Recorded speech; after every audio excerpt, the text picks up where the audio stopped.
Hello friends, नई सोच with कविता में स्वागत है आप सभी का।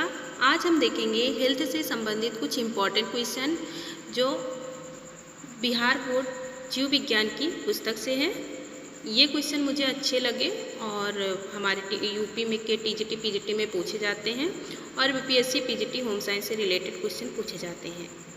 तो सोचे कि आप लोग से शेयर कर दें, आप लोग को भी अच्छे लगेंगे। ये क्वेश्चन अच्छे हैं तो एक बार आप लोग ज़रूर देखिए। चलिए देखते हैं।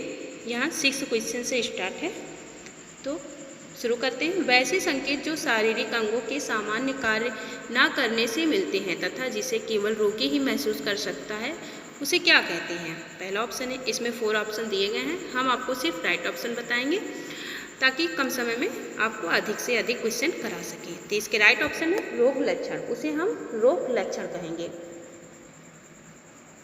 तीव्र रोग क्या होते हैं? तीव्र रोग वे होते हैं जो कम समय के लिए होते हैं। और चिरकालिक रोग कौन से होते हैं? जो लंबे समय के लिए होते हैं, जिनका इलाज धीरे धीरे करने से सही हो जाता है। और तीव्रकालिक रोग को कम समय में तीव्र होते हैं, कम समय के लिए होते हैं और जल्दी से ठीक हो जाते हैं। और जो चिरकालिक होते हैं इन्हें ठीक होने में काफ़ी समय लग जाता है। अगला क्वेश्चन है, त्वचा एवं आंखों के सफ़ेद भाग का पीला होना किस रोग के चिन्ह है? भाई पीला होना तो आप लोग को पता है कि पीलिया है। पीलिया रोग को ही हेपेटाइटिस कहते हैं और उसे ही जॉन्डिस कहते हैं। तो इसका राइट ऑप्शन है हेपेटाइटिस। और पहला ऑप्शन है इसमें जो कंजक्टिवाइटिस है, ये क्या किसके लिए है? ये आँखों से संबंधित है। और अर्थराइटिस क्या है? ये जो हड्डियों हैं उसी जोड़ों से संबंधित है। हड्डियों से संबंधित रोग को गठिया रोग कहते हैं, जिसे संधिशोथ, शुद्ध हिंदी में अगर पूछेंगे तो संधिशोथ रोग भी कहते हैं। और डायरिया क्या होता है? इसमें उल्टी दस्त वगैरह होने लगते हैं। तो इसमें इसका राइट ऑप्शन है हेपेटाइटिस। अगला क्वेश्चन है, ऐसे रोग जो अचानक उत्पन्न होते हैं तथा जिनका प्रभाव कम समय के लिए होते हैं परंतु तीव्र होते हैं, किस श्रेणी के अंतर्गत आते हैं? तो अभी हमने बताया जैसे ये होंगे आपके तीव्र रोग। इसका राइट ऑप्शन है तीव्र रोग। वैसे रोग अगला है, वैसे रोग जो शारीरिक रचना या शारीरिक क्रिया के दोषों के कारण स्वास्थ्य को प्रभावित करते हैं क्या कहलाते हैं? तो इसका राइट ऑप्शन है आंतरिक कारक से होने वाले रोग।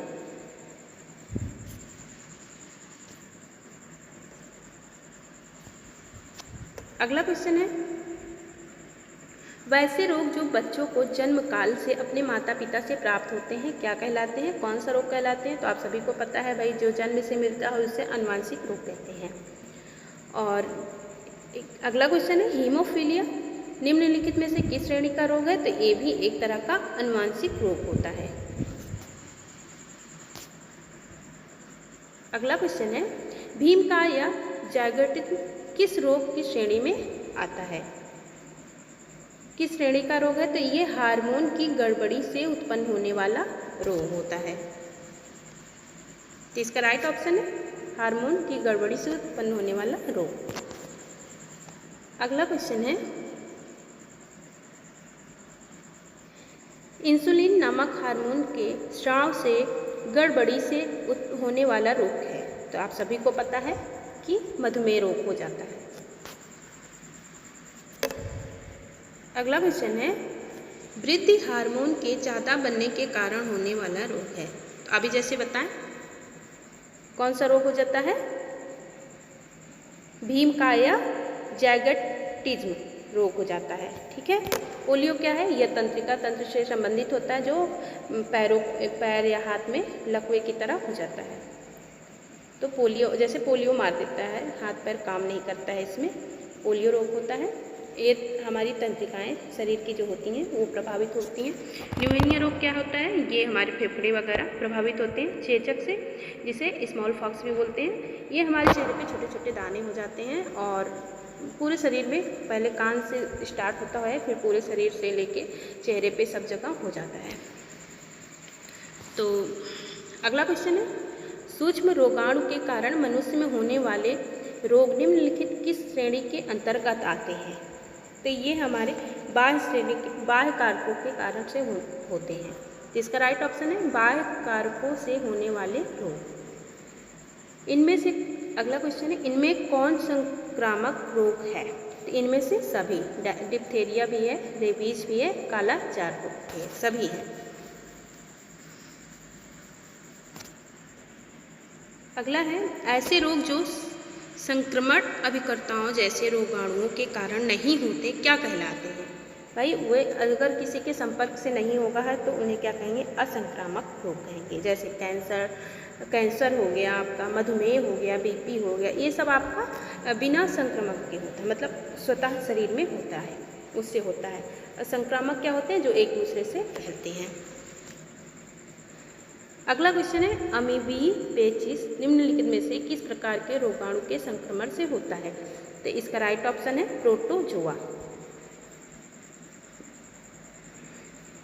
अगला क्वेश्चन है, इनमें कौन वैसे श्रेणी का रोग है जिनके उपचार के लिए दिए गए औषधि से केवल रोग के लक्षण ही ठीक हो पाते हैं, मूल रोग नहीं? मतलब लक्षण तो ठीक हो जाएगा पर जो मूल उसका रोग है वो नहीं ठीक होता है। तो ये होते हैं इन्फ्लुएंजा। इसका राइट ऑप्शन है इन्फ्लुएंजा। अगला क्वेश्चन है, इनमें किस रोगाणु पर प्रतिजैविक एंटीबायोटिक औषधि का असर नहीं होता है? तो इसका राइट ऑप्शन है वायरस। अगला क्वेश्चन है, एडवर्ड जेनर 1795 में निम्नलिखित में से किसकी खोज की थी?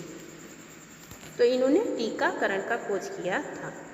टीकाकरण के द्वारा निम्नलिखित में से किस रोग का पर नियंत्रण किया जा सकता है? तो पोलियो पर।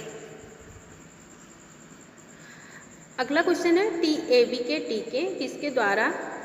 टीके द्वारा निम्नलिखित में से किस रोग पर नियंत्रण किया जा सकता है? तो टीएबी होता है टाइफाइड के लिए।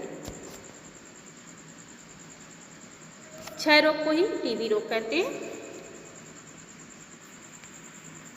अगला है, रेबीज के वायरस से ग्रसित कुत्ते के काटने पर निम्नलिखित किस प्रकार की सुई लगवानी चाहिए? तो इसका राइट ऑप्शन है पाश्चर का टीका। अगला क्वेश्चन है, निम्नलिखित किसके कारण एड्स रोग होने की संभावना होती है? तो किसके कारण होती है? आप सभी को पता है, अनैतिक यौन संबंध के कारण होता है। अगला प्रश्न है, सूक्ष्म जीव रोगाणु के कारण होने वाले रोग को क्या कहलाते हैं? भाई अगर सूक्ष्म जीवाणु के कारण हो रहा है तो वो कौन से रोग कहलाते हैं? वो हमारे संक्रामक रोग कहलाते हैं। अगला है, इनमें कौन असंक्रामक रोग है? अभी जैसे बताएं कैंसर क्या है? असंक्रामक रोग होता है। अगला है, फिजियोथेरेपी द्वारा इनमें किस रोग की तीव्रता को कुछ कम किया जा सकता है? तो अगर फिजियोथेरेपी हम लोग दे रहे हैं या डॉक्टर से उनसे दिलवा रहे हैं तो उनसे पोलियो रोग पे कुछ हद तक उसका इलाज संभव हो सकता है। पाश्चर टीका किस रोग के इलाज के लिए दिया जाता है? तो ये हाइड्रोफोबिया, जिसे क्या बोलते हैं? कुत्ते के काटने से क्या होता है? हाइड्रोफोबिया नामक रोग हो जाता है। तो रेबीज, जिसमें पानी से डर लगने लगता है। क्षय रोग की संक्रामक सूक्ष्म जीव के कारण होता है। क्षय रोग को ही टीबी रोग बोलते हैं और उसका टीबी का ही फुल फॉर्म होता है ट्यूबरकुलोसिस। इसके जो सूक्ष्म जीव होते हैं वो होते हैं माइक्रोबैक्टीरियम ट्यूबरकुलोसिस। ये रैप्टो वायरस क्या है? ये वही वायरस होते हैं रेबीज के वायरस। रेबीज के वायरस को ही रैप्टो वायरस में कहते हैं। अगला है, पल्स पोलियो अभियान या कार्यक्रम किस रोग के विरुद्ध चलाया गया? तो ये बहुत ही आसान क्वेश्चन है, पोलियो के। संक्रमित रक्त शुक्राणु तथा माँ के दूध से किस रोग के संक्रमण की संभावना होती है? भाई जाहिर सी बात है, अगर संक्रमित है व्यक्ति, अगर वो माता के साथ संपर्क है तो उसका एड्स होने की संभावना प्रबल हो जाती है। बार बार कपकपी के साथ तेज बुखार होना किस रोग का लक्षण है? तो भाई कपकपी किस में आती है? तो मलेरिया में होती है। इसका राइट ऑप्शन है मलेरिया। अगला क्वेश्चन है, इनमें कौन चिरकालिक रोग के श्रेणी में आते हैं? तो इसका राइट ऑप्शन है दमा एवं गठिया। ये इन्फ्लुएंजा, डायरिया, ये ये सब जो होते हैं ये कम समय में ठीक किया जा सकता है, लेकिन गठिया वगैरह देखिए बुढ़ापा या प्रौढ़ावस्था में हो जाता है तो काफ़ी समय तक होता है। अनैतिक यौन संबंधों से बिल्कुल दूर रहकर किस रोग की संभावना से बचा जा सकता है? तो ये इसका राइट ऑप्शन है एड्स। ये कुछ इंपॉर्टेंट क्वेश्चन है, ये हमारे एग्ज़ाम में टीजीटी, पीजीटी या बीपीएससी जो पीजीटी का होम साइंस एग्ज़ाम होता है उसमें पूछे जाते हैं क्वेश्चन। तो एक बार आप लोग इसको ज़रूर देख लीजिएगा, क्योंकि मुझे अच्छे क्वेश्चन लगे इसलिए आपको शेयर कर दिए। और आप लोग बताइएगा अगर और ऐसे ही क्वेश्चन चाहिए तो हम बनाते रहेंगे, पर समय बहुत कम मिलता है, जो भी समय मिलेगा आप लोग के लिए देंगे। Thank you.